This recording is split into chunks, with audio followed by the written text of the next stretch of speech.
Alors Anis, bonjour et bienvenue sur la deuxième interview de la multiversité réalisée en partenariat avec Kairos. Donc peut-être pour un petit peu t'introduire auprès de nos spectateurs, je vais te présenter brièvement. Donc tu as été trader et opérateur financier auprès d'assez gros organismes qui ont été la Barclays et la Société Générale. Tu as travaillé à Paris, aujourd'hui à Londres. Et aujourd'hui, tu n'es plus trader, tu es devenu un entrepreneur au service du bien commun et de l'intérêt général.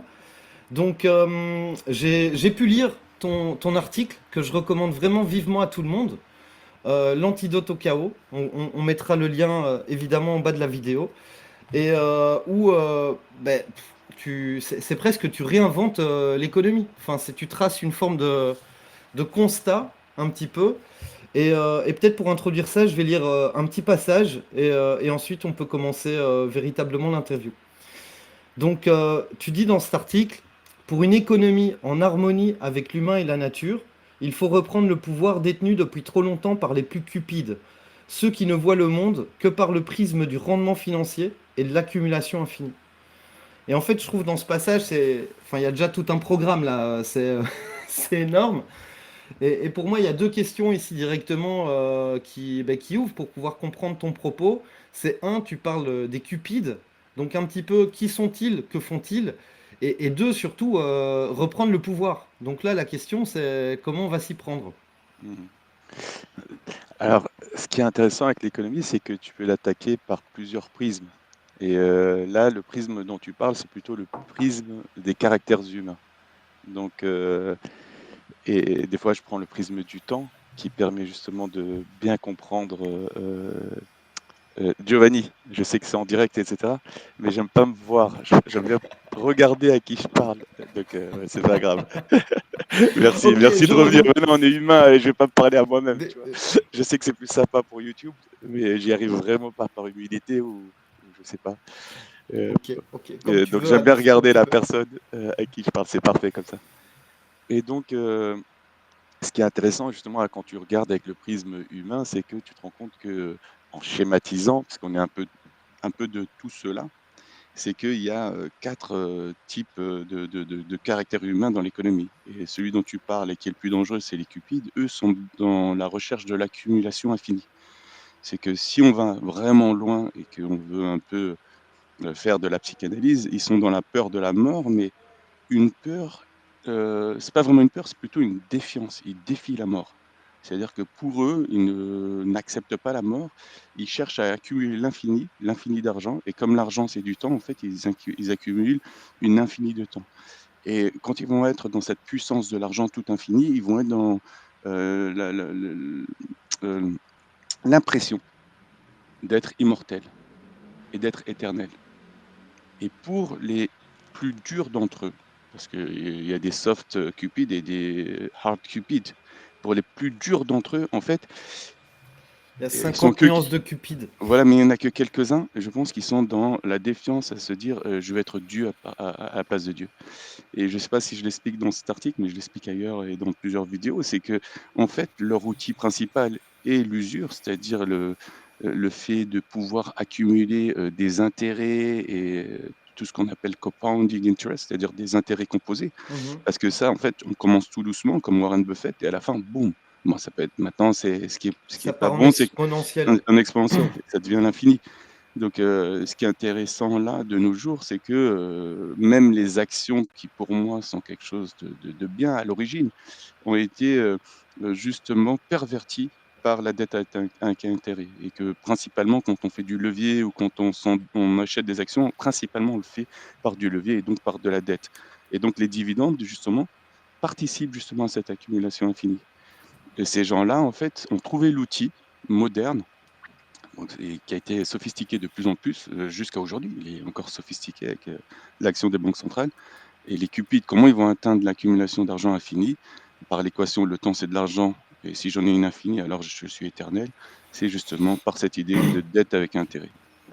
Mais justement, ici, ce que je trouve super intéressant, c'est on a, enfin, la perception du public par rapport, on va dire, à l'économie qui a les prétentions, la prétention d'être une science neutre et objective. c'est qu'en fait, tu parles des cupides. Donc, à savoir, tu mets vraiment une émotion au début de tout ça. Et c'est comme si après, tout ce qui intervient après, c'est-à-dire l'ingénierie, mathématiques, la conjoncture économique, la croissance, le PIB, les indicateurs, c'est tout des chiffres. Et en fait, ça a l'air très savant, mais en vérité, ça part de quelque chose de, allez, de méga bête et méchant, que c'est des gars qui veulent toujours et encore plus. Et il Alors, y a une petite phrase du Bouddha, peut-être que tu vas aimer.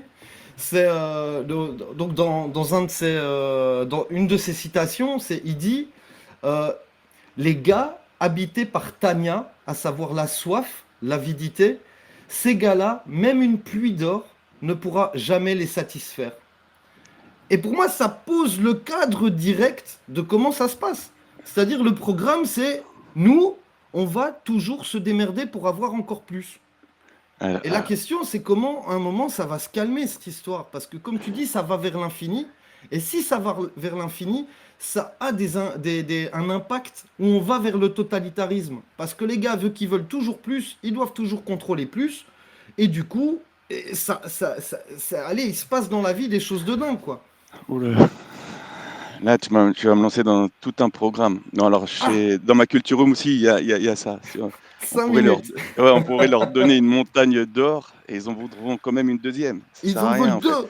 deux. Ouais, ils en veulent deux et ça lui suffira pas. Et en fait, c'est l'homme, en fait, qui n'est pas capable de se mettre des limites.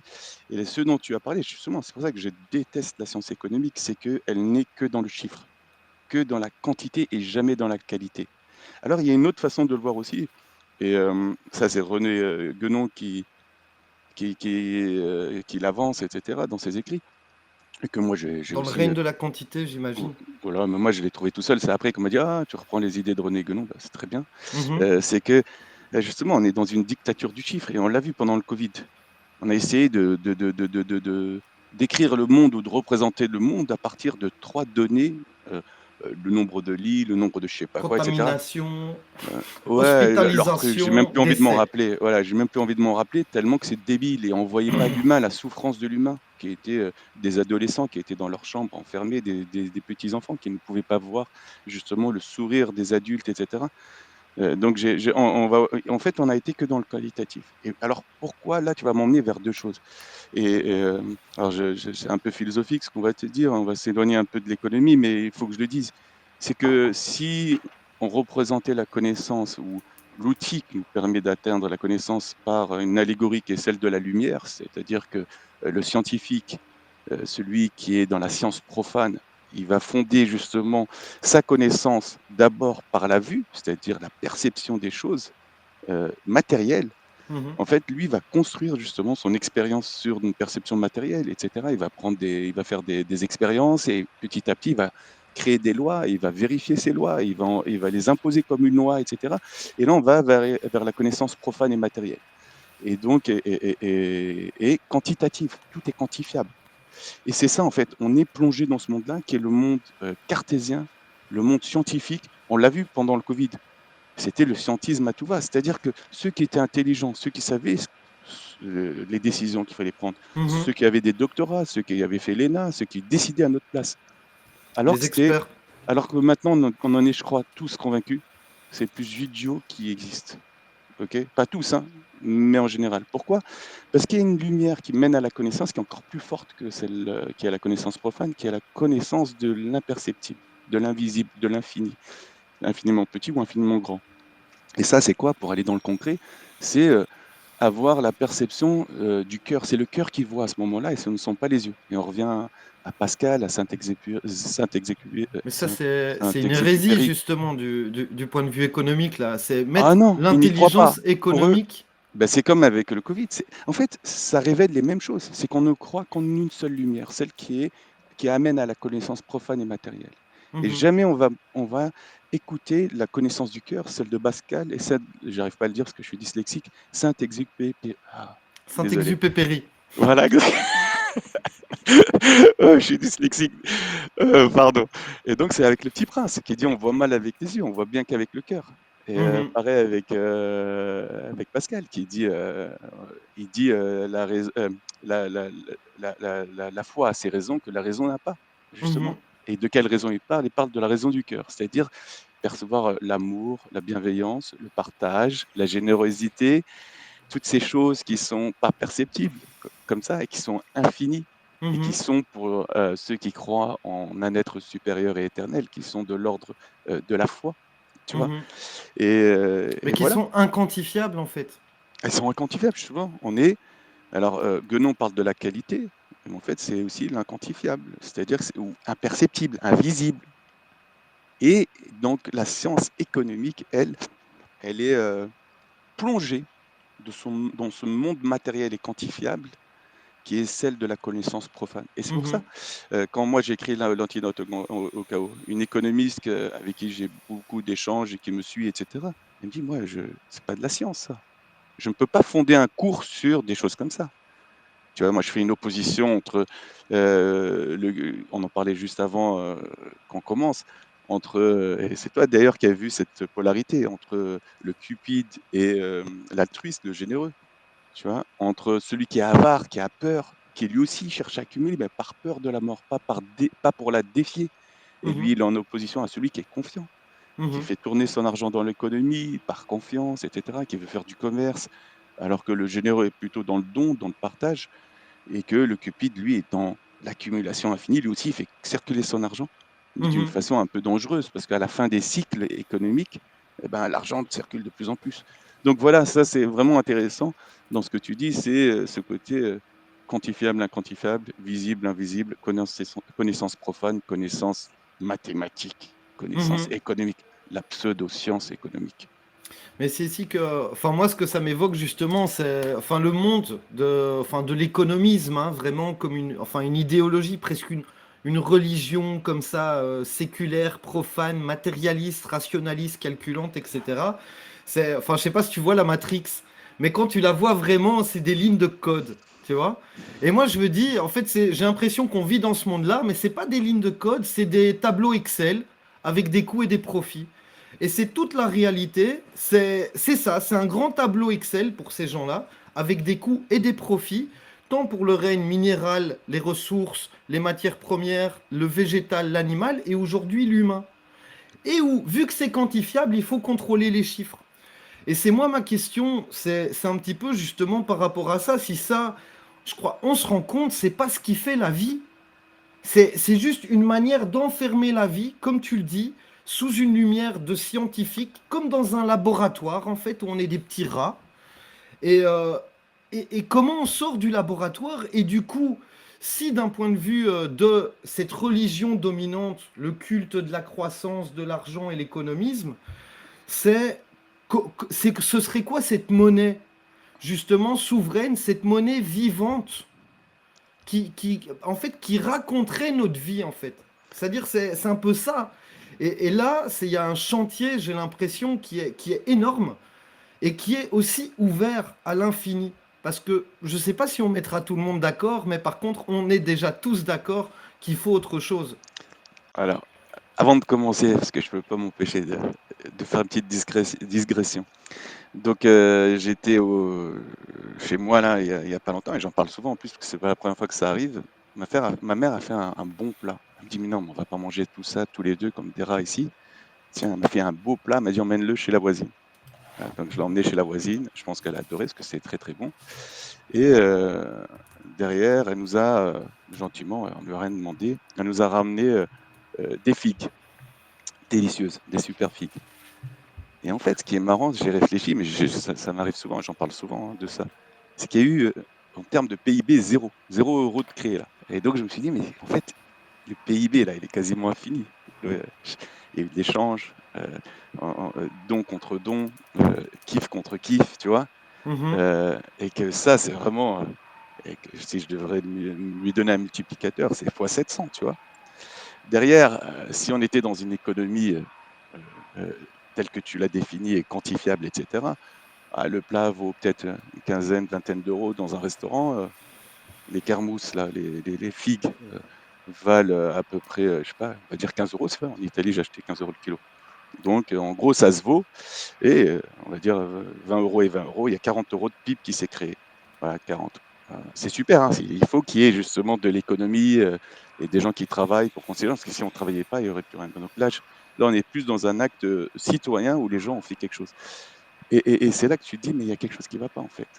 C'est que le PIB qui a été créé, si on devait lui donner une valeur immatérielle, ben, le PIB qui a été créé par l'échange, en fait, il est quasiment infini.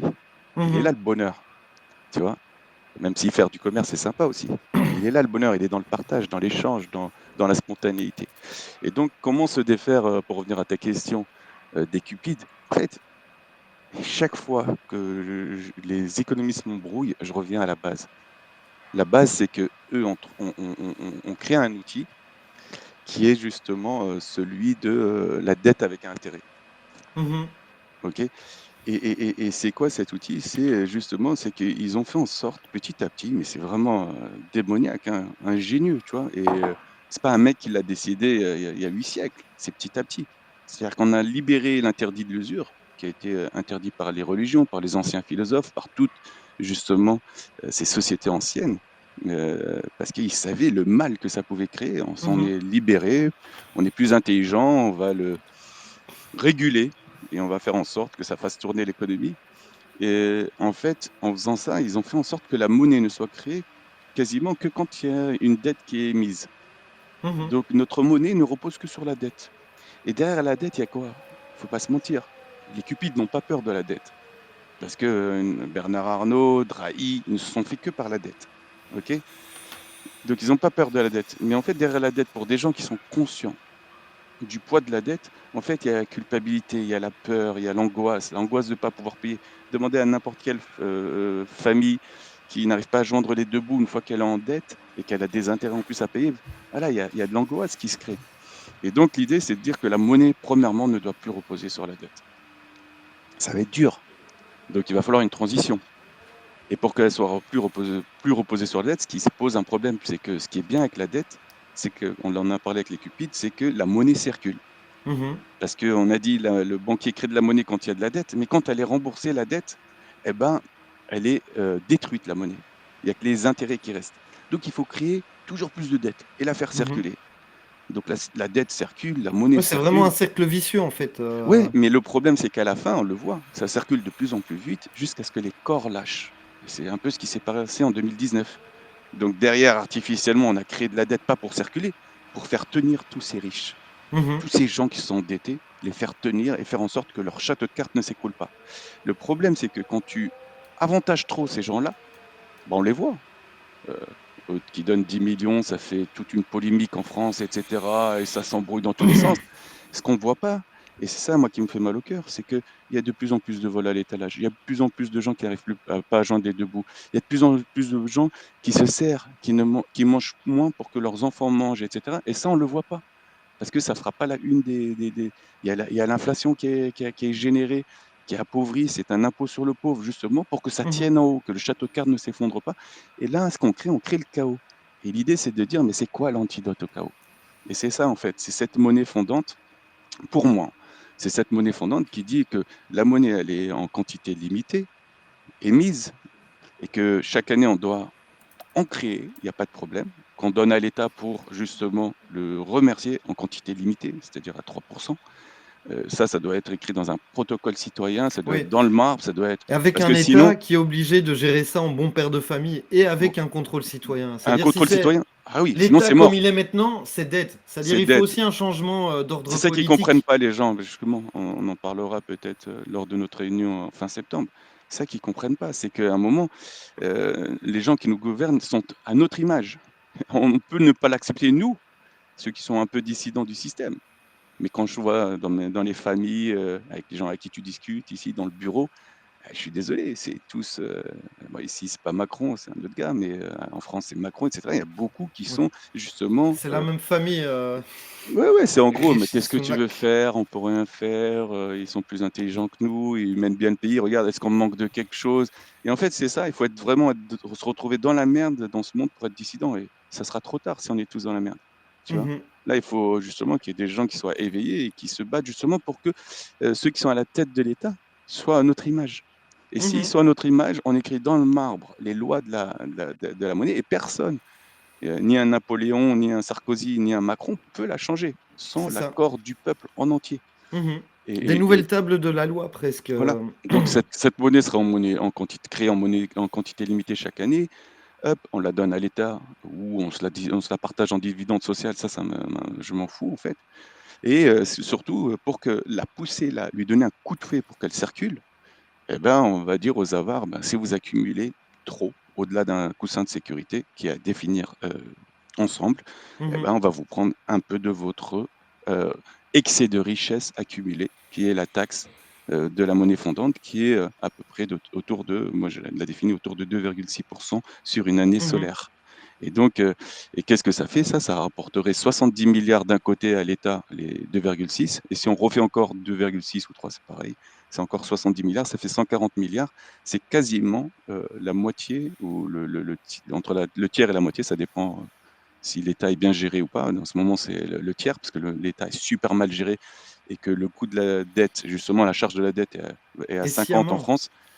Donc voilà, si un État est bien géré, c'est à peu près la moitié du fonctionnement de l'État, du budget. Mhm. Et donc, avec une monnaie qui est ainsi définie, juste, il faut faire très attention à ce que la monnaie ne s'accumule pas, ne dorme pas. Et voilà, J'espère. et c'est ça qui est incroyable, c'est que moi, quand je regarde les chiffres, etc., je me rends compte que ceux qui se font avoir, c'est ceux qui possèdent de la trésorerie de malades dans des îles Jersey, etc. Et ça, cet argent, vu qu'elle est dans le protocole monétaire, elle sera ramenée ici. Apple, qui avait à un moment jusqu'à 300 milliards de dollars d'argent accumulé, ça lui fait une taxe d'à peu près 8 milliards par an. Mais qui est en opposition? C'est pas Apple. C'est celui qui dit: ah non, mais moi, j'ai 50 000 euros et je veux pas payer Mhm. les 2,6% au-dessus de, je sais pas, de 10 000 euros. Donc, on est en train de parler de quasiment rien, tu vois. Quasiment rien pour lui, tu vois, peut-être 1 000 euros. Mais par contre, il sera déchargé en termes de fiscalité de 140 milliards qu'il est en train de payer, parce que c'est la classe moyenne qui paye. Oui, Ce ne sont pas c'est-à-dire il y a les toute ultra une riches. répercussion Ouais, qui. Enfin, ben, il y a c'est un un jeu de vase rééquilibrage. communicant. Tout à Exactement, c'est fait. un rééquilibrage. Et en fait, plus j'avance et plus je me dis, mais ça va quasiment rien changer à ce qu'on a aujourd'hui, si Mhm. ce n'est que ça responsabilise un peu plus certains que d'autres. Voilà, c'est Mais je tout. crois ici, parce qu'en tout cas, je pense vraiment que ça mérite. Enfin, peut-être qu'on se revoit et peut-être même avec d'autres aussi enfin, pour développer ça, parce que c'est Voilà, vraiment un grand sujet.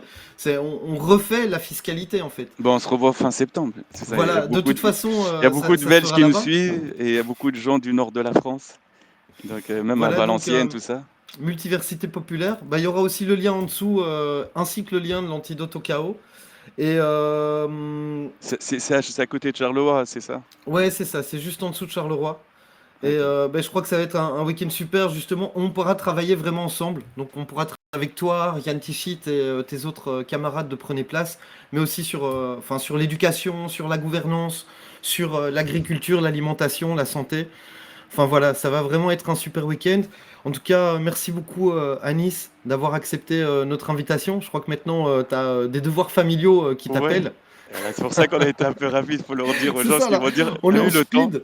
On est en speed parce qu'à 8h05, je dois prendre ma fille et l'emmener à l'école. Voilà, Mais, donc là on a 30 secondes, mais en tout cas un grand merci et ben, j'espère qu'on se revoit très bientôt pour merci à continuer toi, Giovanni. à À discuter de bientôt. tout ça. Avec plaisir, avec plaisir. Ouais, salut Bye Anis, bye, bye bye. ciao. Ciao.